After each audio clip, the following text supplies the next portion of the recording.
Welcome to spicy பாட். இன்னைக்கு spicy பாட்ல ரொம்ப ஹெல்த்தியான ஒரு ஸ்நாக்ஸ் பேபி கார்ன் குர்குரே எப்படி செய்யறதுன்னு பார்க்க போறோம். இதுக்கு தேவையான இன்கிரிடியன்ட்ஸ் எல்லாத்தையும் நான் டிஸ்கிரிப்ஷன்ல கொடுத்துருக்கேன், ரெஃபர் பண்ணிக்கோங்க. இப்போ வாங்க நல்ல மொறு கரகரன்னு இருக்கக்கூடிய இந்த பேபி கார்ன் குர்குரேயை நம்ம வீட்டில் சூப்பராக செய்யறது அப்படின்னு பார்த்துடலாம். இப்போ பாருங்க, நான் ஒரு பேக்கெட் அளவுக்கு இந்த பேபி கார்ன் எடுத்து வச்சிருக்கேன். இது நம்ம அப்படியே கட் பண்ணோம்னா உடஞ்சு சிதறி போயிடும் சின்ன சின்ன பீசஸா. இது அப்படியே நீட்டமா கட் பண்ணணும்னா அதுக்கு முன்னாடி நம்ம இது கொஞ்ச நேரம் ஒரு 2 மினிட்ஸுக்கு கொதிக்க வைக்கணும். இப்போ நம்ம இதை கொதிக்க வச்சிடலாம். இப்போ பாருங்க, இந்த பாத்திரத்துல இந்த பேபி கார்ன் முழுகிற அளவுக்கு தண்ணி விட்டு கொதி வந்துட்டு இருக்கு.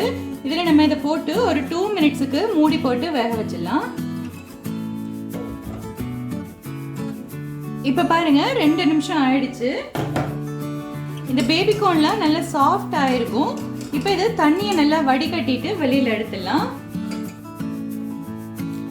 இது இப்போ கொஞ்சம் ஆறட்டும், நம்ம அது வரைக்கும் வெயிட் பண்ணிடலாம்.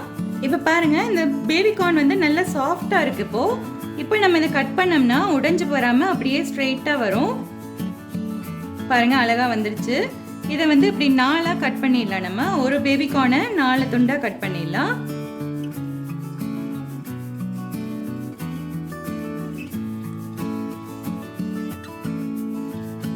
இந்த மாதிரி எல்லாத்தையும் கட் பண்ணிடலாம். இப்போ பாருங்க, இந்த பேபி கார்ன் எல்லாத்தையும் இந்த மாதிரி ஸ்ட்ரிப்பாக கட் பண்ணியாச்சு. இப்போ இதை எப்படி மரினேட் பண்ணுறதுன்னு பார்த்துடலாம்.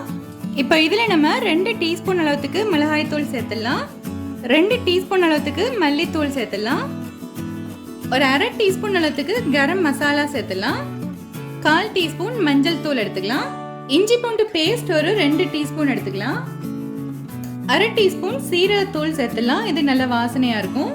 2 டேபிள் ஸ்பூன் அளவுக்கு அரிசி மாவு எடுத்துலாம். அரிசி மாவு இல்லைன்னா நீங்க கார்ன்ஃபிளவர் கூட சேர்த்துக்கலாம் கிறிஸ்பினஸுக்காக. அடுத்து 4 டேபிள் ஸ்பூன் அளவுக்கு கடலை மாவு சேர்த்துலாம். இப்போ மெதுவா இது உடைஞ்சிடாம கையால மெதுவா அப்படியே மிக்ஸ் பண்ணி விட்டுடலாம்.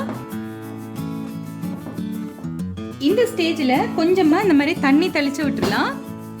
இதையும் நம்ம மிக்ஸ் பண்ணிடலாம். தண்ணி பார்த்துட்டு கொஞ்சம் கொஞ்சமா சேர்த்துக்கலாம், ரொம்ப கொலகொலன்னு தண்ணி ஆயிடும் இல்லைன்னா.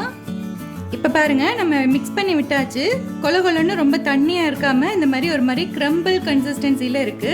இதில் நம்ம இன்னும் உப்பு சேர்க்கல, தேவையான அளவுக்கு இதில் உப்பு சேர்த்துடலாம். உப்பையும் சேர்த்து லைட்டாக மிக்ஸ் பண்ணி விட்டுருவோம். இப்போ பாருங்க, நம்மளோட பேபி கார்ன் நல்லா மிக்ஸ் ஆகி ரெடி ஆயிடுச்சு. எவ்வளோ ஃப்ளெக்சிபிளாக இருக்கு பாருங்க. நம்ம தண்ணியில் லைட்டாக ஒரு 2 நிமிஷம் வேக வச்சதுனால தான் இந்த ஃப்ளெக்சிபிலிட்டி இருக்கு. அப்படியே கட் பண்ணி போட்டோம்னா உதிர்ந்து சின்ன சின்ன பீசஸாக வந்துடும். பார்க்கறதுக்கு இப்படி நீட்டமாக இருக்காது. இப்போ இது நம்ம எப்படி பொரிக்கிறதுன்னு பார்த்துடலாம். இப்போ பாருங்க, எண்ணெய் நல்லா சூடா இருக்கு. இது பொரிக்கிறப்போ எண்ணெய் எப்பவுமே நல்லா சூடா இருக்கணும், இல்லைன்னா வந்து இந்த மசாலா உதிர்ந்து வந்துடும். இது இப்படி ஒன்னொன்னா எடுத்து ஒட்டாம ஒன்னொன்னா போட்டுடலாம்.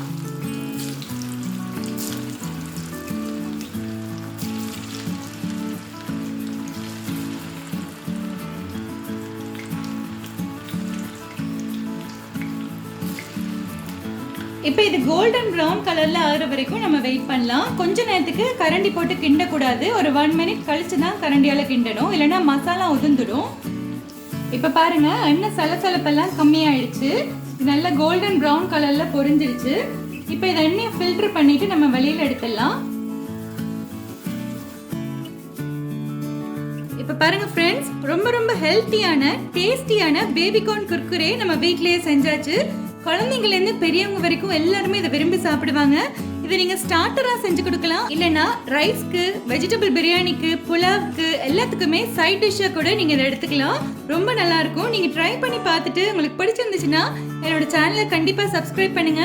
மறக்காம கமெண்ட் பண்ணுங்க. உங்க கமெண்ட்ஸ் ரீட் பண்றதுன்னா எனக்கு ரொம்ப பிடிக்கும். அப்படியே உங்க ஃப்ரெண்ட்ஸ் அண்ட் ஃபேமிலி கூட ஷேர் பண்ணுங்க. நன்றி.